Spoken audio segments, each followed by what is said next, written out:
Ruslan. Now, I've been saying this for months. I've been saying the same thing over and over. I've been telling you guys that I'm politically agnostic. I do not put my faith in these politicians. And some of you guys have been like, but Ruslan, this party is a good party because this party really cares about these values that I hold near and dear. But Ruslan, this party, they're God's party. And I told you guys repeatedly, both of these parties are corrupt. Both of these parties are the establishment. Both of these parties don't care about us. I've been telling you guys this for a minute. And some of you guys were like, you're throwing your vote away because you aren't going to vote for Donald Trump and Joe Biden. It's a third party vote. And I made a video about it and I explained it. I debunked that nonsense. You guys still didn't get it, right? And you not talk about politics as much, Ruslan. It's just don't talk about politics. And I kept telling you guys, these people don't care about us. They don't care about us, okay? Now, what happened? More or less, they passed that CARES Act, right when the vid hit. The vid hit, they passed the CARES Act. What happens with the CARES Act? Well, guess what? They put a bunch of money to the side, and then they found out that people were committing all kinds of fraud. The prisoners all over California were getting unemployment checks. That businesses who didn't need to qualify and folks like Joel Osteen were getting PPP loans. The governors in California, wineries were getting PPP loans. All kinds of just utter shenanigans. People were buying Lamborghini cars. Rappers were buying Lamborghini cars with PPP loans. This stuff was utterly insane. So then they come back around and say, oh, it's the holidays. We're going to be good politicians. We're not going to be scumbags. We're going to be good politicians. And we're going to give you guys $600 because the American economy is struggling and the average person is struggling. And we know that we gave people a bit too much for unemployment because a lot of people didn't want to go back to work because they were making more on unemployment than they were at work. But that's a side fact. So they put together this bill, almost $1 trillion. I think it was 800 billion, 900 billion.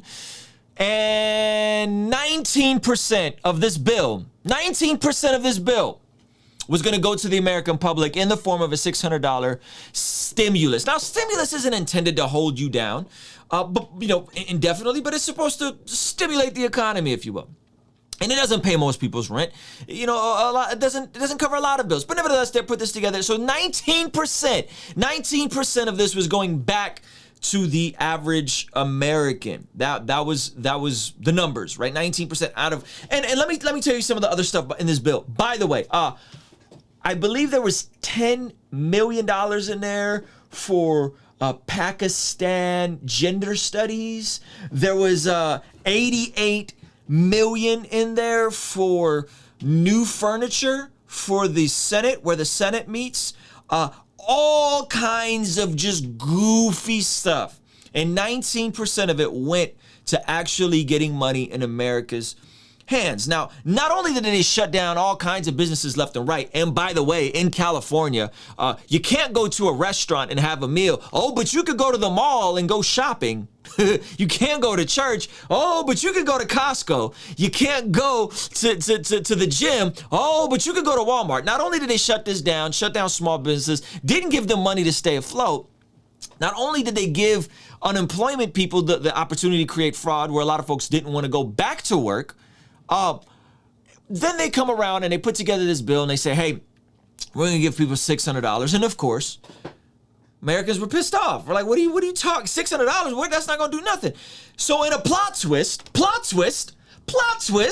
Donald J. Trump, who just lost and is still in denial about losing to Joe Biden. I don't want to hear nothing else in my comments about, are you going to take that back? After January 21st, I'm putting the video together of all the false prophets that prophesied Trump was going to win. And if I'm wrong, I will apologize, but it looks like it's done.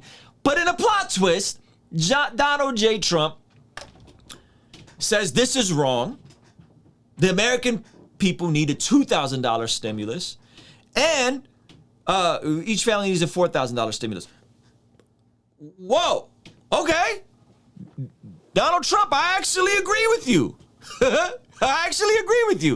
Yeah, wow. Oh, yes. Yeah, that sounds more reasonable considering that we're bailing out all of these different corporations that are going under and giving money to airlines and these people and that people and $88 million for new furniture in the Senate, So he said something and I was like, yo, I don't care where the truth comes from. If it's the truth, then it's the truth. And he said something smart. And I was like, yes, okay, I'm with it. Let's go. So then this thing gets passed by the House, and the Senate Majority Leader, Mitch McConnell, this fine specimen of a human being, shoots the bill down. He shoots the bill down. He's trending on Twitter. He shoots the bill down. The Republican, the party that's about the American people, shoots this bill down that their own president tried to sign. Now, allegedly, he's putting this together with a different bill, and this whole entire thing just looks like a complete sham. Like, everything about this looks utterly disgusting and repulsive, and it drives back the point. It drives back the point. I don't care if you're a Republican. I don't care if you're a Democrat. I don't care if you are a Trump voter. I don't care. But if you are under the delusion that any of these people truly care about truly care about the American people, truly care about the working class, you're just existing in an alternate reality at this point.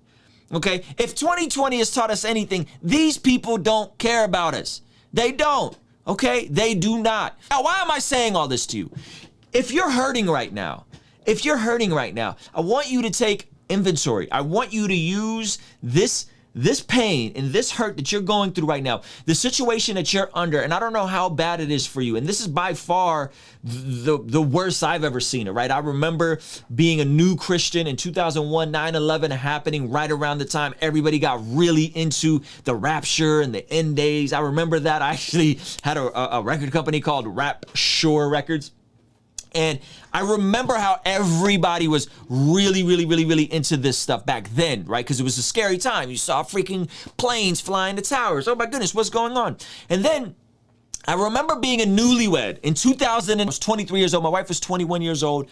And I remember the entire economy collapsing because of these junk bonds that they were selling attached to homes and this whole situation. And I remember having a job at the YMCA and all of my hours getting cut. I went on to work 30 hours a week. I was still in school. All my hours got cut. I was working in a studio and I was doing music. All my shows got canceled. All my hours got cut, right? Everything. And it was scary. It was terrifying. And I was like, gosh, like what is going on? And then I saw that these banks were getting bailed out. And I saw that there was this transfer of wealth happening, that somehow a lot of these wealthy people skirted through this situation and they were okay, right? They were okay. And so I took note of this. And I said, you know what? In a downturn, a lot of people go through a lot of pain. And I was going through pain, and I said, next time something like this happens again, I'm going to be prepared. I'm going to be prepared. I'm not going to have any debt. I'm not going to be I'm not going to be attached to any major obligations to anyone else's company. I'm going to be working for myself, and I'm never going to go through something like this again where I'm dependent on the YMCA, who says they're gonna give me 30 hours and then all of a sudden all my hours get cut and I'm working 15 hours. I got all these shows booked at colleges and then all the shows get canceled. And I told myself, I'm never, ever going to be dependent like this. And that was the first time that I set myself on this journey, this debt-free journey, following the baby steps laid out by Dave Ramsey. No, I don't endorse and support everything Dave Ramsey has ever done or said. But I told myself, never again. I said, never again will I allow myself to be in this position. And you know what? I always heard that it was said that people only change if they're hurt, bored, or scared. Okay, people only change if they're hurt, bored, or scared. And I was hurt. I was a newlywed. I was living with my mom in a condo that I co-signed. Terrible decision. Tons of student loan debt. Brand new car with a car note. Right? And a newlywed living with my mom. It was terrible. It was terrible. Right? But I said to myself, never again, never again. And within a matter of 18 months, once things kind of leveled out, I was able to pay out $45,000 in debt, working fairly crappy jobs, but doing my best, right? And then 2015, I went full time and started doing music. 2013, I went and worked at my church. 2015, I went full time with music. And then this last year, when this hit, I was scared. But I knew, I said, this is it. This is my end. Because I saw all of my patterns and all of my habits changing. The channels I was watching a year ago on YouTube, the shows I was watching, the music I was listening to, everything changed. The places I was going, everything changed, right? My mentality changed. Things got real. 2020, the year of clear vision, everything got exposed for what it really is. Everyone got exposed for who they really are, right? And so, if you're hurting right now, see this as an opportunity. If you're hurting right now, be aware that these people don't care about you. The government doesn't care about you. These politicians don't care about you. They're after their own agenda. They have their own things that they're trying to pass through, and they got their own things that they're trying to get done, and they got their own backdoor deals that they're making. They don't care about us. That's the fact. So we have to care about us, right? We have to care about us. Right? And we have to build a type of life where we get out of the rat race and we stop being plugged into the matrix. And I'm not on no hyper conspiracy stuff, but if there's ever been something where I feel like, yo, they pulled the wool over our eyes, man. They pulled the wool over our eyes. Hey, go get this degree to get this steady job, and then these jobs aren't there.